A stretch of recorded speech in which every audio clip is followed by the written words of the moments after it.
Ano ba yan? Wala man lang libre sa mall na to. Lahat na lang kailangan bilhin.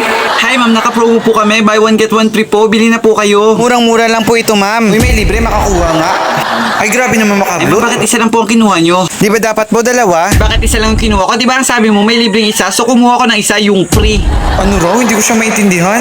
Ah, mali po ang pagkakaintindi nyo ma'am. Buy one get one free po. Ang ibig sabihin po, bumili po kayo ng isa tapos makakuha po kayo ng isang libre. Ikaw yata ang may maling pagkakaintindi eh. Di ba ang sabi mo, buy one get one free.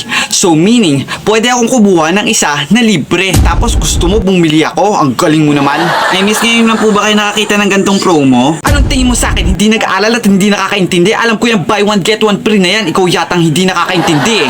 Alam nyo naman po pala eh, bakit hindi nyo maintindihan na kailangan nyo bumili ng isa para makukuha kayo ng isang free kahit bata alam yun.